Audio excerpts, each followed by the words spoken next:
వందనాలు. వాయిస్ వినిపిస్తుంది కదమ్మా? హలో. వినిపిస్తుందక్క. వినిపిస్తుందక్క. ఓకే. అక్క. అందరికీ నా ప్రేమపూర్వక వందనాలు. దేవుని కృప కనికరముల చేత ఆశీర్వదించిన సమయాన్ని బట్టి, ఈ సహవాసాన్ని బట్టి దేవునికి స్తుతి, మహిమ, ఘనతలు చెల్లిస్తున్నాను. ఈ సమయంలో మనము పరిశుద్ధ గ్రంథం నుంచి యెషయా గ్రంథము 1వ అధ్యాయము 18, 19 వచనాలు చదువుకున్నాము. యెషయా గ్రంథము 1వ అధ్యాయము 18, 19 వచనాలు. యెహోవా ఈ మాట సెలవిచ్చుచున్నాడు, రండి మన వివాదము తీర్చుకుందాము. మీ పాపములు రక్తము వలె ఎర్రనివైనను అవి హిమము వలె తెల్లబడును. కెంపు వలె ఎర్రనివైనను అవి గొర్రెబొచ్చు వలె తెల్లని వగును. మీరు సమ్మతించి నా మాట వినిన ఎడల మీరు భూమి యొక్క మంచి పదార్థములను అనుభవింతురు. దేవుడు అనాది కాలం నుంచి కూడా మానవులని ఆశీర్వదించాలని, ఫలించి అభివృద్ధి పొందాలని ఆయన ఆశ. అయితే పాపము ఎప్పుడైతే మానవుల్లో ప్రవేశించిందో దాన్ని బట్టి దేవునికి సమీపించలేక ఉన్నాడు మానవుడు. ఆదికాండంలో దేవుడు నరుని సృష్టించినప్పుడు వారిని ఆశీర్వదించిన విధం ఎలా ఉందంటే, మీరు ఫలించి అభివృద్ధి పొంది విస్తరించి భూమిని నిండించి దాన్ని లోపర్చుకొనుడి. అభివృద్ధి చెందాలని దేవుడు ఆశించాడు. ఇప్పుడు కూడా ప్రతి ఒక్కరూ అభివృద్ధి చెందాలని, భూమిని స్వతంత్రించుకోవాలని దేవుడు ఆశపడుతున్నాడు. అయితే పాపం ఎప్పుడైతే మానవుణ్ణి ఏలుతుందో అప్పుడు పాపానికి దాసులమైతే మన జీవితాల్లో అభివృద్ధి కానీ ఆశీర్వాదం కానీ ఉండకుండా ఉంటుంది.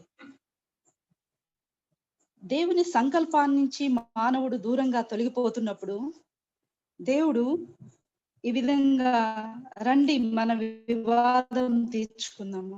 మీ పాపాలు రక్తం వలె ఎర్రనివైనను సరే, కెంపు వలె ఎర్రనివైనను సరే వాటిని తెల్లవిగా చేస్తానంటున్నాడు. అంటే మన యొక్క పాపాలని పరిహరించి నీతిమంతులుగా తీర్చాలని, పాపాల నుంచి విడుదల కలుగ చేయాలని దేవుడు ఆశపడతా ఉన్నాడు.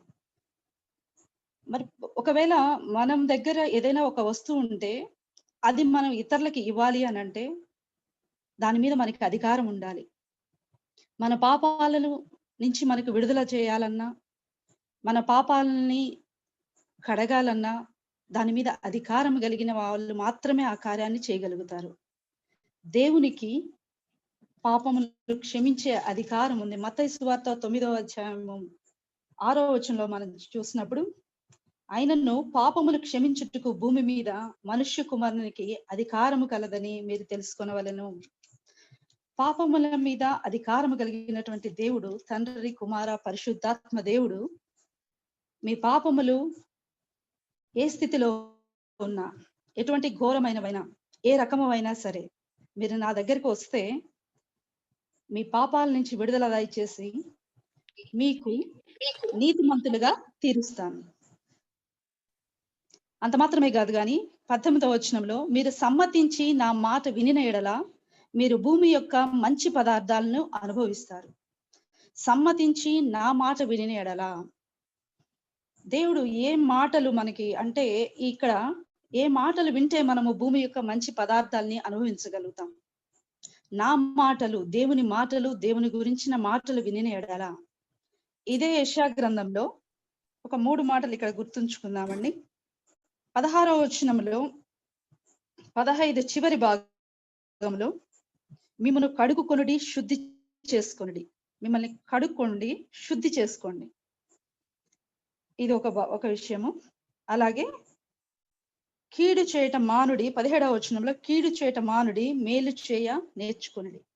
మీరు సమ్మతించి నా మాటలు వినిన ఎడల, నా మాటలు, నన్ను గురించిన మాటలు మీరు విని మిమ్మల్ని కడుగుకొని శుద్ధి చేసుకొని కీడు చేయట మాని మేలు చేసుకుంటే భూమి యొక్క మంచి పదార్థాలను ఇస్తాను అంటున్నాడు. భూమి యొక్క మంచి పదార్థాలు అనుభవించాలి అని అంటే ఈ 3 పనులు చేయాలని దేవుడు ఆశిస్తున్నాడు. ఆయన మాటలు వినాలి, ఆయన రక్తంలో కడగబడాలి, మన హృదయాలను శుద్ధి చేసుకోవాలి, అలాగే మన క్రియలు కీడు చేయటం మాని మేలు చేయాలి. ఇలా చేసినప్పుడు దేవుడు మానవుల పట్ల ఏం చేయాలనుకుంటున్నాడంటే, సమ్మతించి నా మాట వినిన ఎడల మీరు భూమి యొక్క మంచి పదార్థాలను అనుభవిస్తారు. నిజంగా దేవుడు ఈ భూమి మీద మంచి పదార్థాలు అనుభవించడానికి ఇలాంటి క్రియలన్నీ చేసిన వాళ్ళకి ఇస్తాడా? అవునండి, ఖచ్చితంగా దేవుడు ఇలా మనం ఆయన వైపు తిరిగి మన హృదయాలు పరిశుద్ధపరచుకొని మన పాపాలు ఆయన రక్తంలో కడగబడితే, ఆయన మాట మనం వింటే ఆయన భూమి మీద మనల్ని అభివృద్ధి కారకులుగా, ఆశీర్వాద కారణంగా మనల్ని ఉంచుతారండి. ఉదాహరణగా మనం చూద్దామండి, యెహోషువ గ్రంథము. మనందరికీ తెలిసిన విషయమే. ఇక్కడ యెహోషువ గ్రంథము 2వ అధ్యాయంలో చూసినప్పుడు, 2వ అధ్యాయంలో 1వ వచనం చూసినప్పుడు, నూను కుమారుడైన యెహోషువ వేగులు వారైన 2 మనుషులను పిలిపించి, మీరు పోయి ఆ దేశమును ముఖ్యముగా ఎరుకోను చూడడని వారితో చెప్పి షిత్తీము నుండి వారిని రహస్యముగా పంపెను. వారు వెళ్లి రాహాబను ఒక వేశ్య ఇంట చేరి అక్కడ దిగగా. ఇక్కడ 2వ అధ్యాయంలో మనం గమనించినప్పుడు, మోషే మృతి పొందిన తరువాత యెహోవా దేవుడు యెహోషువను ఏర్పాటు చేసి, యెహోషువతో నీవు లేచి ఈ జనులందరినీ కూడా యోర్దాను దాటించు, నేను మోషేకు తోడైనట్లు నీకును తోడై ఉంటాను, నువ్వు బ్రతుకు దినములన్నిటిను ఏ మనుష్యుడు నీ ఎదుట నిలువలేక ఉంటాడు అని చెప్తూ ఇశ్రాయేలును నడిపించడానికి నాయకునిగా యెహోషువను దేవుడు ఎన్నిక చేసినప్పుడు, యెహోషువ ఏదైతే వాగ్దానం ఇచ్చిన భూమి ఏదైతే ఉందో దాన్ని స్వతంత్రించుకోవడానికి ఇశ్రాయేలు జనాంగాన్ని నడిపిస్తూ యెరికోను వేగు చూడడానికి 2 మనుష్యులను పంపిస్తాడండి. అక్కడ పంపించినప్పుడు వాళ్ళు రాహాబ్ అనే ఒక వేశ్య ఇంటిలోనికి చేరతారు. అక్కడ చేరినప్పుడు ఆ విషయం మనం క్రింది వచనాలు చూసినట్లయితే ఆ విషయం రాజులకు తెలుస్తుంది. రాజు మళ్ళా ఆ వేగులు వారిని చూడాలని మళ్ళా అక్కడికి రాహాబును వేశ్య ఇంటికి పంపిస్తారు. 4వ వచనంలో చూసినప్పుడు ఆ స్త్రీ ఆ 2 మనుషులను తోడుకొని వారిని దాచిపెట్టి, మనుష్యులు నా యుద్ధకు వచ్చిన మాట నిజమే, వారెక్కడి నుంచి వచ్చిరో నేను ఎరుగను, చీకటి పడుచుండగా గవిని వేయబడి వేళను ఆ మనుషులు వెలుపలికి వెళ్ళిరి, వారెక్కడికి పోయారో నేను ఎరుగను. అక్కడ ఆ స్త్రీ రాహాబు ఏం చేస్తుంది? ఆ వేగులు వారిని దాచిపెట్టింది. రాజు పంపించిన ఆ మనుషులను పక్కకు పంపించింది. స్వాభావికంగా రాహాబు ఒకవేళ వేశ్య స్థితిలో ఉన్నప్పుడు వాళ్ళు ఎవరికి మాట వింటారు అని అంటే, అధికారుల మాటలు వింటారు, రాజుల మాటలు వింటారు, వాళ్ళకి కావలసిన కార్యాలు వీళ్ళు చేస్తూ ఉంటారు. అయితే ఇక్కడ రాహాబు ఆ 2 మనుషులను దాచిపెట్టింది. ఆ తర్వాత 6వ వచనంలో చూసినప్పుడు, తన మిద్దె మీదికి ఆ 2 ఎక్కించి దాని మీద రాసి వేసి ఉన్న జనుప కట్టెలో వారిని దాచిపెట్టింది. ఇక్కడ ఆమె ఒక ప్రత్యేకమైన కార్యాన్ని చేస్తుంది. ఆమె స్వాభావిక ధర్మాన్ని విడిచిపెట్టి ఇక్కడ ఆ వచ్చిన వేగులు వారిని దాచిపెట్టింది. రాజు తరపున వచ్చిన మనుషులకు వేరే విషయాన్ని చెప్తుంది. 9వ వచనంలో చూసినప్పుడు, ఆ వేగులు వారు వెళ్ళిపోయిన తరువాత ఆమె మిద్దెకి మీదకి ఎక్కి వారితో ఇట్లా చెప్తుంది. 9వ వచనంలో ఇక్కడి నుంచి మనము ధ్యానిద్దామండి, రాహాబు చేసిన కార్యాలు ఏంటి అనేది. యెహోవా ఈ దేశమును మీకిచ్చుచున్నాడనియు, మీ వలన మాకు భయము పుట్టుననియు, మీ భయము వలన ఈ దేశ నివాసులందరికీ ధైర్యము చెడుననియు నేను ఎరుగుదును. మీరు ఐగుప్తు దేశములో నుండి వచ్చినప్పుడు మీ ఎదుట యెహోవా ఎర్ర సముద్రమును నీరును ఎలాగూ ఆరిపోజేసను, యోర్దాను తీరమునున్న అమోరీయులు 2 రాజులైన సీహోనుకును ఓగును మీరేమి చేసిరో అనగా మీరు వారిని ఎలాగూ నిర్మూలన చేసిరో ఆ సంగతిని మేము వింటిమి. ఇక్కడ రాహాబు దగ్గరికి ఎంతో మంది వస్తుండొచ్చు. ఆ వచ్చినప్పుడు ఒకవేళ ఏ విషయాలైనా మాట్లాడితే ఆసక్తిగా వినుండొచ్చు. అయితే రాహాబు తన హృదయంలో ఏమి భద్రం చేసుకుంది అనంటే, ఎవరి మాటలు భద్రం చేసుకుంది అనంటే, ఇక్కడ నేను వింటిని అంటుంది ఆమె. రాహాబు వింటిని అనే మాటను గుర్తుంచుకుందాం. అలాగే నేనెరుగుదును అనే మాటను కూడా మనం గుర్తుంచుకుందామండి. ఆమె వినింది. వినుట వలన ఏం కలుగుతుందండి? వినుట వలన మనకు విశ్వాసం కలుగుతుంది. రోమా పత్రికలో 10వ అధ్యాయం 17వ వచనం చూచినప్పుడు, కాగా వినుట వలన విశ్వాసము కలుగును, వినుట క్రీస్తును గురించిన మాట వలన కలుగును. క్రీస్తును గురించిన మాటలు ఇక్కడ రాహాబు వినింది కాబట్టి ఏం చెప్తుంది? మీరు ఐగుప్తు దేశంలో వచ్చినప్పుడు మీ ఎదుట యెహోవా ఇశ్రాయేలు జనాంగాన్ని ఇక్కడ చూడడం లేదండి. ఇశ్రాయేలును నడిపించిన నాయకులను చూడటం లేదు. ఇశ్రాయేలుకి ఎవరైతే బలశూరులు ఉన్నారో వాళ్ళను చూడటం లేదు. ఇక్కడ రాహాబు ఎవరిని చూస్తుందంటే, వాళ్ళని నడిపించినటువంటి దేవుని చూస్తుంది. దేవుని ఔన్నత్యాన్ని, ఆయన పరాక్రమాన్ని, ఆయన శౌర్యాన్ని ఇక్కడ ఆమె గమనిస్తూ ఆ మాటలు వింటుంది. యెహోవా ఏ రీతిగా ఇశ్రాయేలు జనాంగాన్ని ఎర్ర సముద్రం నుంచి నీరును ఆరిపోచేసి ఆరిన నేల మీద నడిపించాడో, యోర్ధానులో ఎలాగో దేవుడు నీళ్లను ఆరిపోచేసి దాన్ని దాటించాడో, అలాగే ఆకాశవాకిలు విప్పి ఏ రీతిగా ఇశ్రాయేలీలకి ఆహారాన్ని ఇచ్చాడో, ఈ రీతిగా అన్ని ఇశ్రాయేలు పక్షంగా దేవుడు చేసిన కార్యాలు అన్నింటినీ ఆమె వినింది. వినగల చెవులు అందరికీ ఉంటాయి. చెవులు ఉన్న వాళ్ళందరూ వినగలుగుతారు. అయితే ఖచ్చితంగా దాన్ని విన్నాము అంటే అర్థం ఏంటంటే, ఆ మాటలు మన హృదయాన్ని తాకాలి. ఆ మాటలు వినడానికి మనం ఇష్టపడాలి. మనకి ఆసక్తి ఉండాలి. 2-3 కూర్చుంటే అందులో ఒకే మాట ఒకే సౌండ్ తో ఒకే రూమ్ లో చెప్పబడినా కొంతమంది వింటారు, కొంతమంది వినరు. ఒకరికి వినపడుతుంది, మిగతా వాళ్ళకి వినపడి ఉండదు. ఎందుకు అంటే వాళ్ళ కాన్సంట్రేషన్. వాళ్ళకి ఆ మాట మీద ఆ శ్రద్ధ ఉన్నప్పుడు దాన్ని వినగలుగుతారు. చెవులు అందరికీ ఉంటాయి, కానీ అందరూ కొన్ని మాటలు వినలేరు. దేవుని వాక్యం కూడా అందరికీ ప్రకటించబడుతుంది, కానీ అందరికీ హృదయాలకి తాకదు. దానికి సిద్ధపాటు కలిగినటువంటి మనసు అనేది ఉండాలి. ఇక్కడ రాహాబుకి అటువంటి మనస్సు ఉంది. ఆ మనస్సుతో ఆమె దగ్గరికి ఎవరొచ్చినా, ఏ సందర్భంలో ఏం మాటలు మాట్లాడినా, ఆమె ఏం మాటలు వినిందంటే దేవుని గురించిన మాటలు వినింది. దేవుని గురించిన మాటలు వినింటే రోమా 10:17లో మనం చూసినట్లు, వినుట వలన విశ్వాసం కలుగుతుంది.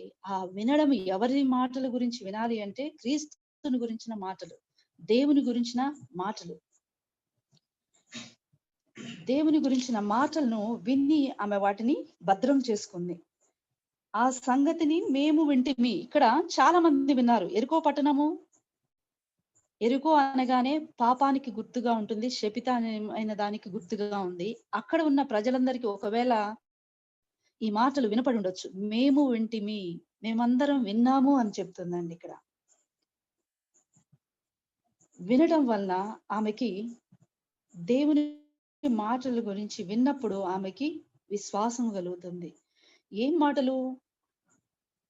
సీహోనుకి అలాగే ఓగుకును మీరేమి చేసిద్రో, ద్వితీయోపదేశ కాండంలో మనం చూసినప్పుడు 2వ అధ్యాయం 26-33 వచనాలు మనం చూసినప్పుడు, అక్కడ వారి గురించి మన దేవుడైన యెహోవా అతనిని మనకు అప్పగించిన కనుక మనము అతని కుమారులను అతని సమస్తమును హతము చేసితిమి. అంటే అక్కడ హెష్బోను రాజైన సీహోనును హతము చేసిన విధానంలో దేవుడు వారిని అప్పగించాడు. ఇశ్రాయేలులకి హెష్బోను రాజును అప్పగించిన వలన వారిని జయించగలుగుతారు. అతనిని మాత్రమే కాదు, అతని కుమారులు సమస్తము వంశము లేకుండా ఈ విషయాలు విన్నప్పుడు భద్రం చేసుకుందండి. యెహోవా దేవుని యొక్క శక్తిని, ఆయన ఔన్నత్యాన్ని, ఇశ్రాయేలు పట్ల ఆయనకున్నటువంటి ప్రేమను ఆమె అర్థం చేసుకుంది. అలాగే ఓగును మీరేమి చేసిరో, ఓగు రాజును కూడా ఇక్కడ ఈ హెష్బోను రాజు సీహోను ఏషావు సంతానం.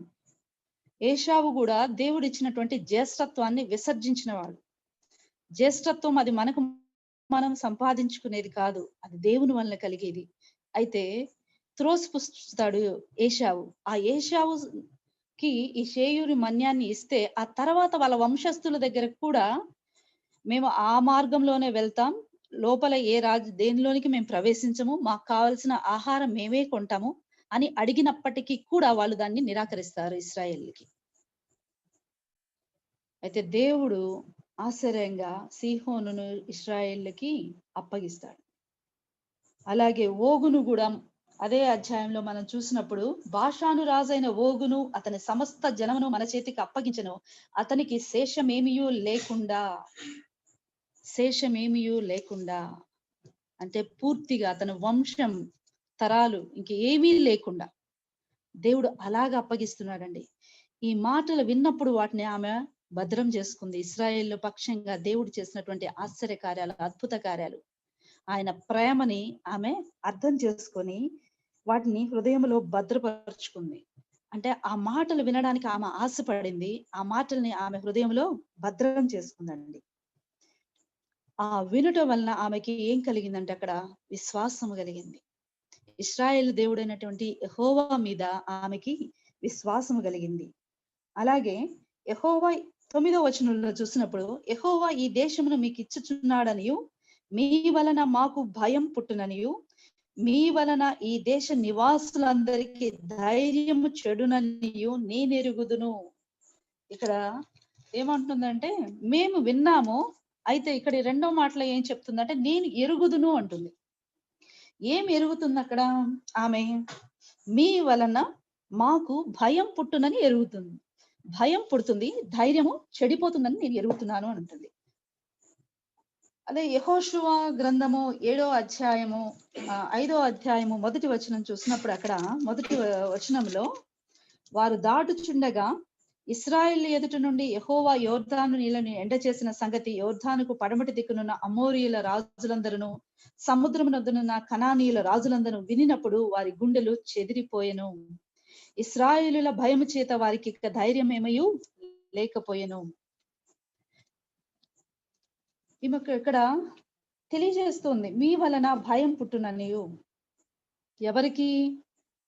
ఆమెకు ఒకటే కాదు, అమోరీయుల రాజులకి వీళ్ళకి కూడా భయము, మీ వలన మాకు భయము పుట్టుననియు, ఈ భయం వలన దేశ నివాసులందరికీ ధైర్యము చెడుననియు నేనెరుగుతాను అని చెప్తుంది అక్కడ. ఏమి ఎరిగి ఉంటుంది అని అంటే భయం ఎప్పుడు కలుగుతుందని, ఒక మనిషికి భయం ఎప్పుడు వస్తుంది? జనరల్ గా చిన్న పిల్లలైనా భయపడతారు. ఎప్పుడు భయపడతారు? తల్లిదండ్రులు ఎప్పుడన్నా భయపడతారు. ఎప్పుడు భయపడతారు అంటే ఒకవేళ ఏదైనా తప్పు చేస్తే అమ్మ చూస్తుందేమో, చూస్తే ఏమన్నా అంటారేమో అని భయపడతారు. మానవులకి భయం ఎప్పుడు కలుగుతుంది? కీర్తనలు 14వ అధ్యాయము 5వ వచనం. కీర్తనలు 14వ అధ్యాయం 5వ వచనం చూసినప్పుడు పాపము చేయువాడు బహుగా భయపడుతురు. పాపం చేస్తే భయం కలుగుతుంది. అలాగే విలాప వాక్యాలు 5వ అధ్యాయం 11వ వచనం చివరి భాగంలో చేసినప్పుడు మేము పాపము చేసి ఉన్నాము, మాకు శ్రమ, దీని వలన మాకు ధైర్యము చెడి ఉన్నది. ఇక్కడ కూడా ఈమె ఒప్పుకుంటుంది, మీ వలన మాకు భయం పుట్టుననియు, మీ భయం వలన ఈ దేశ నివాసులందరికీ కూడా ధైర్యం చెడుననియు నేనెరుగుదును. అయితే మేమెరుగుదుము అనలేదు ఇక్కడ, ఆమె నేనెరుగుదును అంటుంది. అంటే తన స్థితిని తను ఎరుగుతుంది. ఇక్కడ తన పాపాన్ని ఆమె ఎరిగిందిగా కనపడుతుందండి. తన పాపాన్ని భయం వలన, ధైర్యం చేయటం వలన, అంటే పాపం వల్ల ఈ రెండు కలుగుతాయి. ఈ పాపం ఆ స్థితిని తను తెలుసుకుంది. తన జీవితంలో ఉన్నటువంటి పాపాన్ని తెలుసుకోవడం వల్ల ఆమె ఏం చెప్తుంది? నేను ఎరుగుదును. దేవుని మాటలు వినడం వల్ల విశ్వాసము ఆమెకు కలిగింది. అలాగే ఆ మాటల ద్వారా ఆమె తన యొక్క జీవితంలో ఉన్నటువంటి పాపాన్ని ఎరిగింది. ఒకవేళ పాపాన్ని ఎరిగితే ఎవరిని సమీపించాలి? ఆ పాపాన్ని కడిగి వేయబడాలంటే ఏం చేయాలి? తర్వాత చూద్దాం. చూడండి నెక్స్ట్ 11వ వచనంలో చూసినప్పుడు, మేము వినినప్పుడు మా గుండెలు కరిగిపోయెను. ఆమె గుండె ఏమైందంటే అక్కడ కరిగిపోయింది. గుండెలు కరగడం అంటే ఇది దేనికి సాదృశ్యంగా ఉందంటే పశ్చాత్తాపానికి సాదృశ్యంగా ఉంటుంది. ఎప్పుడైతే మనం పాపం ఉందని ఎరుగుతామో, పాపము మనల్ని ఏలకూడదని మనం ఆశిస్తామో, అప్పుడు మనకి రావాల్సింది ఏంటి అని అంటే పశ్చాత్తాపం. తప్పు చేసినప్పుడు పశ్చాత్తాపపడాలి. పేతురు 3 సార్లు బొంకినప్పుడు తర్వాత మరలా ఆ కోడి కూసిన తర్వాత పశ్చాత్తాపడతాడు. పశ్చాత్తాపంతో ఏడుస్తాడు. అలాగే ఈమె గుండె కరిగిపోయేటట్లు మా గుండెలు కరిగిపోయెను. మా గుండెలు అంటే తనలో అక్కడ ఆమె ఇంక్లూడ్ అయ్యింది. ఆమె గుండె కరిగిపోయింది అని అంటే పశ్చాత్తాపంతో పాప స్థితి నుంచి నేను పాపినని తెలుసుకున్న తర్వాత పశ్చాత్తాపంతో గుండె కరిగిపోయింది. ఎప్పుడైతే పశ్చాత్తాప పడతామో అప్పుడు మనము దేవుణ్ణి గుర్తించగలుగుతాం, దేవుణ్ణి సమీపించగలుగుతాం. పాపాలు ఒప్పుకొని పశ్చాత్తాపడినప్పుడు మనకి మరుగ్గా పాపాలు ఏవైతే దేవుని ముఖాన్ని చూడటానికి అడ్డుబండలుగా ఉంటాయో ఆ పశ్చాత్తాపంతో ఆ అడ్డుబండలు తొలగిపోతాయండి. అప్పుడు దేవుణ్ణి చూడగలుగుతాం. 11వ వచనంలో చూసినప్పుడు, మీ దేవుడైన యెహోవా పైన ఆకాశం అందును క్రింద భూమి అందును దేవుడే. ఎప్పుడైతే పశ్చాత్తాపం చెందిందో, తన పాప జీవితాన్ని ఎరిగిందో, ఆమె హృదయంలో ఎప్పుడైతే వేదన కలిగిందో, ఆమె ఇక్కడ ఏం చెప్తుంది? మీ దేవుడైన యెహోవా పైన ఆకాశమందును క్రింద భూమి యందును దేవుడే. నిర్గమాకాండం 20వ అధ్యాయం 1వ వచనంలో చూసినప్పుడు 10 ఆజ్ఞల్లో మొదటి ఆజ్ఞ, నీ దేవుడైన యెహోవాను నేను తప్ప వేరొక దేవుడు మీకు ఉండకూడదు. పైన ఆకాశం అందే కాని క్రింద భూమి అందే కాని భూమి ఎందున్న నీళ్ళ ఎందే కాని దేని రూపమునైనా విగ్రహమునైనా మీరు చేసుకొనకూడదు. ఏదైతే దేవుడు ఇశ్రాయేలులకు 10 ఆజ్ఞల రూపంలో ఇచ్చాడో దాన్ని ఈమె తన నోటితో ఒప్పుకుంటుందండి. మీ దేవుడైన యెహోవా పైన ఆకాశమందును క్రింద భూమి యందును దేవుడే. రోమాపత్రిక 4వ అధ్యాయము 7వ వచనములో ఎలాగనగా తన అతిక్రమములకు పరిహారం నొందినవాడు, తన పాపములకు ప్రాయశ్చిత్తం నొందినవాడు ధన్యుడు. అట్టి ధన్యకరమైన స్థితిలో ఈమె దేవుణ్ణి విశ్వసించి తన నోటితో ఒప్పుకుంటుంది.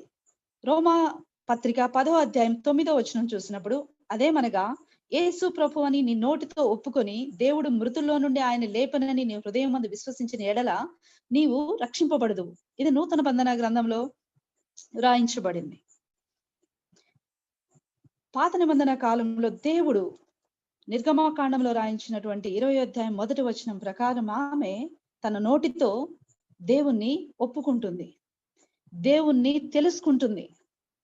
అక్కడ సాక్ష్యం చెప్తుంది, మీ దేవుడైన యెహోవా పైన ఆకాశమందును క్రింద భూమి యందును దేవుడే.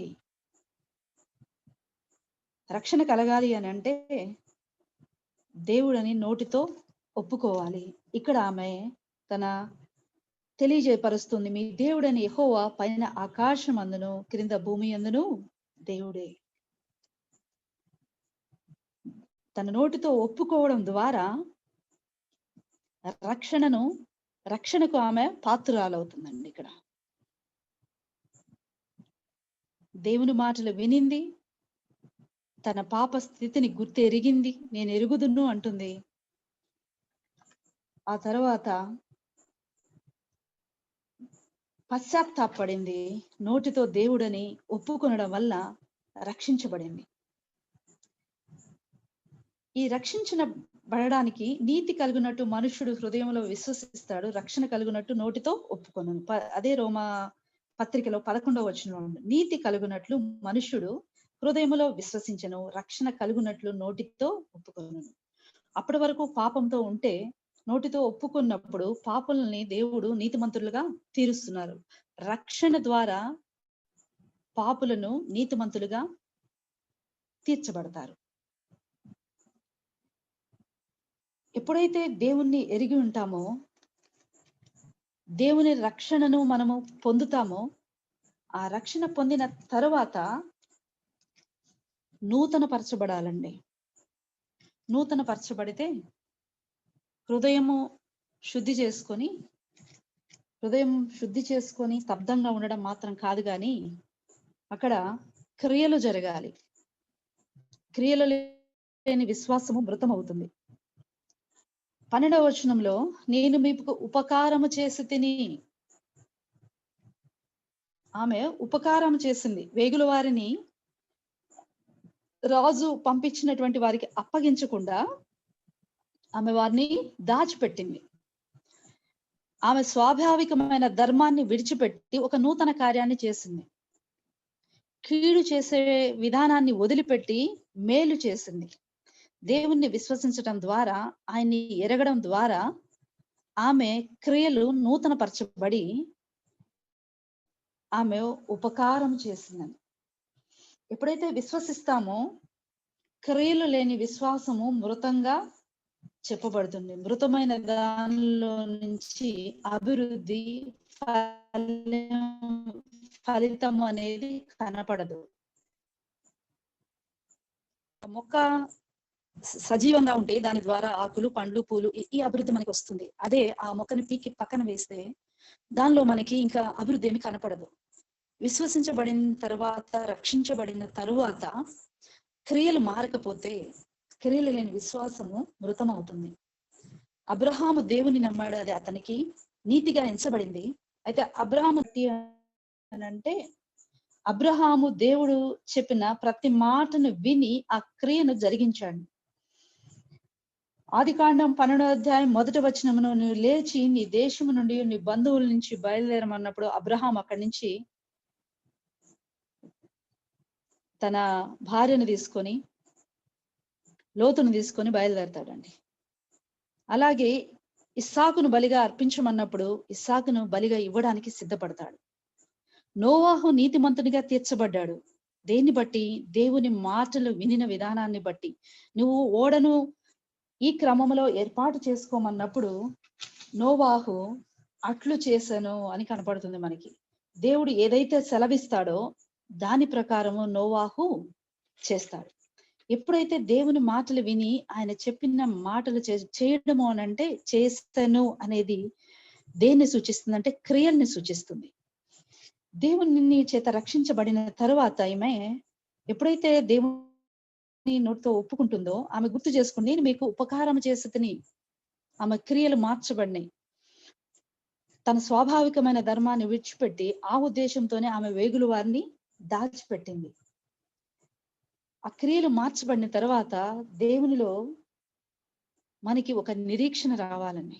దేవునిలో ఒక నిరీక్షణ. దేవుని విశ్వసించి రక్షించబడి దేవుని క్రియలు మన జీవితాల్లో జరిగించబడేటప్పుడు మనకు ఒక నిరీక్షణ, ఈమెకు ఒక నిరీక్షణ ఉంది. కనుక మీరు నా తండ్రి ఇంటికి ఉపకారం చేసి నాకు నిజమైన ఆనవాలనిచ్చి, ఆ నిరీక్షణతో ఆమె అడుగుతుంది కదా, మీరు మరలా తిరిగి ఈ ఎరుకో పట్టణాన్ని పట్టుకోవడానికి వస్తారు. అలా పట్టుకోవడానికి వచ్చినప్పుడు మీరు నన్ను, నా కుటుంబాన్ని రక్షించండి. నా తండ్రియు, నా తల్లియు, నా అన్నదమ్ములను, నా అక్క చెల్లెండ్రును, వారికి కలిగి ఉన్న వారందరూ చావకుండా బ్రతుకునిచ్చి రక్షించున్నట్లుగా దయచేసి యెహోవా తోడని ప్రమాణం చేయడను. యెహోవా దేవుడు యెరికో పట్టణాన్ని ఇశ్రాయేలీయులకు అప్పగిస్తాడు. అప్పగించినప్పుడు ఇక్కడ ఉన్నటువంటి ప్రతి ఒక్కరిని దేవుడు నాశనం చేస్తాడు. ఆ నాశనం చేసేటప్పుడు మీరు నన్ను జ్ఞాపకం చేసుకొని నన్ను రక్షించండి. నన్ను మాత్రమే కాదు, నా తల్లిని, నా తండ్రిని, నా అక్క చెల్లెండ్రు, నాకు కలిగి ఉన్న వారందరూ చావకుండా బ్రతుకున్నట్లు యెహోవా దేవుని తోడని ప్రమాణం చేయడం. దేవునిలో ఒక నిరీక్షణ. దేవుడు అప్పటికి ఇంకా యుద్ధం జరగలేదు. వాళ్ళు వేగులు వారు మాత్రమే వచ్చారు. ఇంకా ఇశ్రాయేలు దండెత్తి అక్కడికి రాలేదు. అయితే ఆమె నిరీక్షిస్తుంది, నిరీక్షణ కలిగింది. ఖచ్చితంగా యెహోవా దేవుడు ఇశ్రాయేలుకి పట్టణాన్ని అప్పగిస్తాడు. అప్పుడు ఇక్కడ ఉన్న యెరికో పట్టణం అంతా కోట గోడలన్నీ కూల్చి అక్కడున్న ప్రతి దాన్ని నాశనం చేస్తారు. ఆ నాశనం చేయబడేటప్పుడు నేను మాత్రము రక్షించబడాలి అనంటే ఎవరిని వేడుకోవాలి? యెహోవా దేవుణ్ణి ఆశ్రయించాలి. ఆ నిరీక్షణ కలిగి ఆమె వారిని అడుగుతుందండి. అక్కడ నిరీక్షణ మనకు కనపడతా ఉంది. ఆ నిరీక్షణతో అడిగినప్పుడు వాళ్ళు ఒక వాళ్ళు చెప్తారు, మేము ఆ కిటికీ గుండా వాళ్ళని మళ్ళా దించి క్షేమంగా పంపిస్తుంది ఆ వేగుల వారిని. వాళ్ళు నువ్వు మమ్మల్ని 18వ వచనం చూసినప్పుడు నీవు మమ్మల్ని దించిన ఈ కిటికీని ఎర్రని దారమును కిటికీకి ఎర్రని దారమును కట్టి నీ తండ్రిని, నీ తల్లిని, నీ అన్నదమ్ములను, నీ తండ్రి ఇంటి వారిని అందరినీ నీ ఇంట చేర్చుకును. నీ ఇంట్లో ఉన్న ప్రతి ఒక్కరిని కూడా మేము ఆ రోజు రక్షిస్తాము. నీ ఇంటి మళ్ళీ తిరిగి ఆమెకి మాట ఇచ్చి వెళతారు. ఆ తర్వాత అద్భుతంగా దేవుడు యెహోషువ నాయకత్వంలో ఇశ్రాయేలీయులు యెరికోను పట్టుకోవడం ఆశ్చర్యకరంగా, ఎక్కడ యుద్ధం చేసింది లేదు. వెళ్ళి యెరికో పట్టణం చుట్టూ 6 దినాలు పట్టణం ప్రాకారం చుట్టూ తిరుగుతారు. 7వ దినము తిరిగినప్పుడు మాత్రం శబ్దం చేస్తూ దేవుని బూరలు ఊదుతూ వెళ్ళినప్పుడు యెరికో పట్టణపు గోడలు ఏమవుతాయంటే కూలిపోవడం మనం గమనిస్తామండి. 6వ అధ్యాయము యెహోషువ గ్రంథం 6వ అధ్యాయంలో చూసినప్పుడు 6వ అధ్యాయము 16వ వచనము, 7వ మారు యాజకులు బూరలు ఊదగా యెహోషువ జనులకు ఈలాజ్ఞ ఆజ్ఞించిన కేకలు వేడి, యెహోవా ఈ పట్టణమును మీకు అప్పగించుచున్నాడు. ఈ పట్టణము దీనిలో నున్నది యావత్తును యెహోవా వలన శపింపబడెను. రాహాబు అను వేశ్య మనం పంపిన దూతలను దాచిపెట్టెను కనుక ఆమెయు ఆమె ఉంటున్న వారందరూ మాత్రమే బ్రతుకుదురు. ఇది 6వ అధ్యాయంలో జరిగితే ఆమె 2వ అధ్యాయంలో నిరీక్షణ కలిగి ఉందండి. ఇలా ఖచ్చితంగా జరుగుతుంది. ఆ రోజు యెహోవా దేవుడు నన్ను రక్షిస్తాడనే నిరీక్షణ కలిగి నాకు ఆనవాలు ఏంటని అడుగుతూ ఉందండి. ఆ నిరీక్షణ కలిగినప్పుడు దేవుని యొక్క ఆశీర్వాదాలు కుమ్మరించబడతాయండి. విని విశ్వసించి రక్షణ పొంది తరువాత నిరీక్షణ కలిగి ఉంటే యెహోవా యొక్క ఆశీర్వాదాలని స్వతంత్రించుకోగలుగుతారు. ఇక్కడ రాహాబు కూడా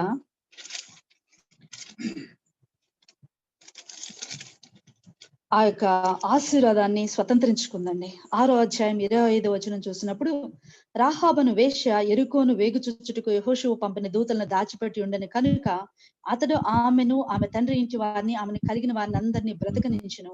ఆమె నేటి వరకు ఇశ్రాయేలు మధ్య నివసించుచున్నది. ఆమె ఇశ్రాయేలు మధ్య నివసించుచున్నది. అంత మాత్రమే కాదు కానీ మనము చూసినట్లయితే రూతు గ్రంథము 4వ అధ్యాయము 21, 22 వచనాలు చూసినప్పుడు, రూతు ఎవరైనా చదివితే మంచిదండి. రూతు గ్రంథము 4వ అధ్యాయము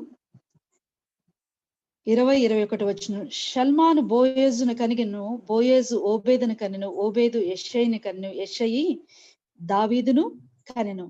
అదే మత్తయి సువార్త 1వ అధ్యాయంలో మనం చూసినప్పుడు యేసుక్రీస్తు వంశావళిని చూసినప్పుడు షల్మాను రాహాబునందు బోయేజును కనెను, బోయేజు రూతునందు ఓబేదును కనెను, ఓబేదు యెషయిని కనెను, యెషయిను రాజైన దావీదును కనెను. దావీదు వంశావళిలో నుంచే యేసుక్రీస్తు ప్రభు వారు వస్తారండి.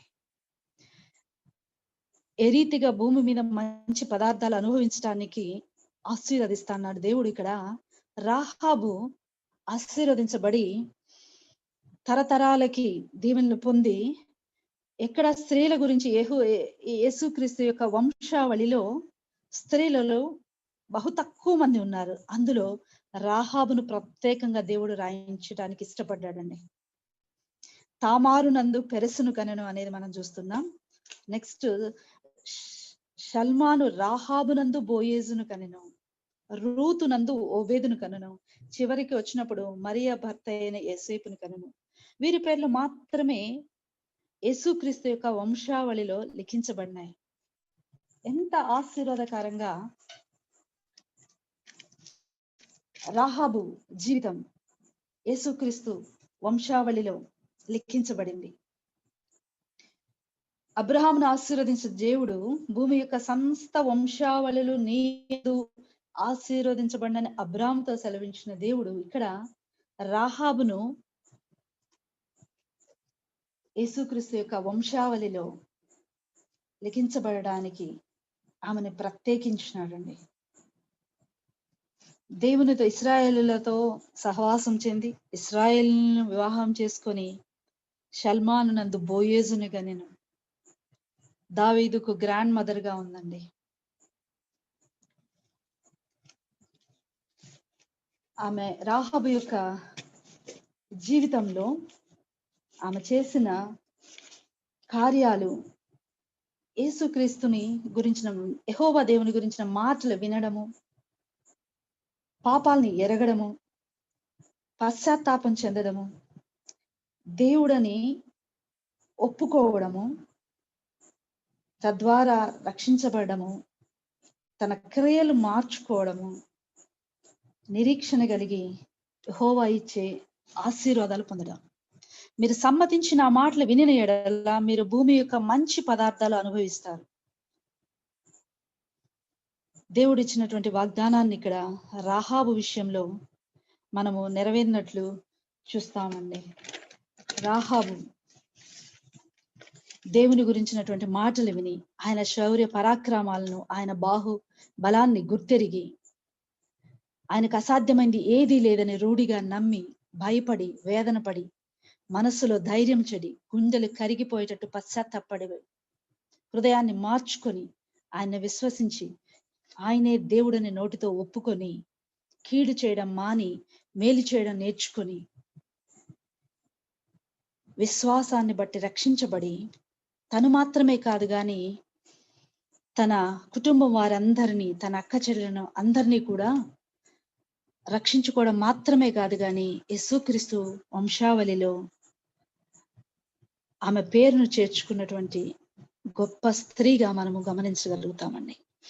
ఒక స్త్రీ యొక్క, ఒక రక్షింపబడిన వారి యొక్క ఆశీర్వాదం వారికి మాత్రమే కాదు కానీ వారి కుటుంబాలకి, వారి చుట్టూనున్న వారికి కూడా ఉంటుంది. యాకోబును బట్టి లాబాను ఆశీర్వదిస్తాడండి. మనం చూస్తాం లాబాను అభివృద్ధి చెందుతాడు. అలాగే అబ్రహాము దగ్గర ఉన్నప్పుడు లోతును ఆశీర్వదిస్తాడు. లోతును బట్టి లోతు కుటుంబాన్నంతా దేవుడు రక్షిస్తాడండి. అలాగే దేవుణ్ణి ఎవరైతే దేవుని చేత రక్షించబడతారో, దేవుని ఎరిగి రక్షించబడిన వారిని బట్టి దేవుని యొక్క తలంపు ఏంటంటే ఆశీర్వాదకారకాలుగా ఉండాలండి. ఎక్కడ ఉన్నా కుటుంబానికి ఆశీర్వాదకారకంగా, ముఖ్యంగా స్త్రీల సహవాసం కాబట్టి ఇక్కడ మనం రాహాబుని జ్ఞాపకం చేసుకున్నప్పుడు ఆమె పొందినట్టు గొప్ప ఆశీర్వాదం తరతరాలు దేవుడు ఒక మాట జ్ఞాపకం చేసుకున్నామండి.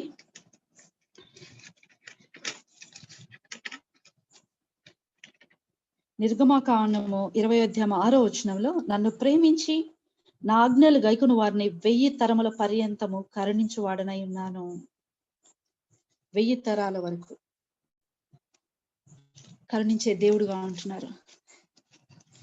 కాబట్టి రాహాబును మనం జ్ఞాపకం చేసుకున్నప్పుడు ఆమె జీవితంలో ఆమె వేటినైతే గ్రహించిందో ఆ రీతిగా కుటుంబానికి ఆశీర్వాదకారంగా, తరతరాలకి ఆశీర్వాదకారంగా ఎలాగో మారిందో, యేసుక్రీస్తు వంశావళిలో తన స్థానాన్ని సంపాదించుకుందో, రక్షించబడి ప్రభు సహవాసంలో ఉన్న ప్రతి ఒక్కరు కూడా తమ కుటుంబాలకి ఆశీర్వాదకరంగా, తమ పని చేసే స్థలాల్లో ఇతరులకు ఆశీర్వాదకరంగా, ఇతరుల మేలు నిమిత్తము తమ చేతులు చాచి క్రియలు చేసేటట్లు ప్రతి ఒక్కరు ఉండాలనే దేవుడు తన యొక్క కృప చొప్పున తన మాటలు ఈ రీతిగా వినిపించడానికి దేవుడు ఇచ్చిన సమయాన్ని బట్టి, దేవుడు నన్ను బూరగా వాడుకొని ఆయన మాటలు ఈ సమయంలో తెలియపరిచిన విధానాన్ని అంతటిని బట్టి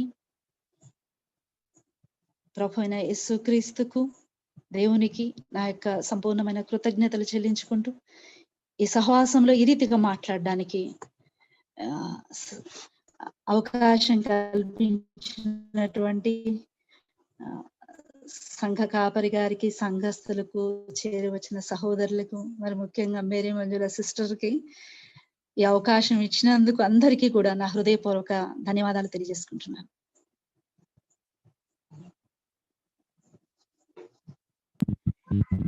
సోదరులారా, రాత్రికాల సమయంలో దేవుడు మనందరికీ చక్కటి వాక్యాన్ని అందించారు. అక్క ద్వారా రాహాబు యొక్క వ్యక్తిత్వాన్ని మన ముందు ఉంచారు. రాహాబు అందరి చేత వెలివేయబడిన స్త్రీ అయినప్పటికీ తనలో ఉన్న సద్గుణాలు, ఆత్మీయ లక్ష్యాలు మన ముందు ఉంచినారు. నిజమైన యెహోవాను గుర్తించిన స్త్రీగా చూస్తున్నాము. కనికరం కలిగిన స్త్రీ, ఉపకారం చేయగలిగిన స్త్రీ, అనేకుల రక్షణకు కారకురాలుగా రాహాబు పట్టణంలో ఉంచబడినట్టుగా చూస్తున్నాము. ఇంకా అంతకంటే ఎక్కువ ఆశీర్వాదం మీరు సమ్మతించిన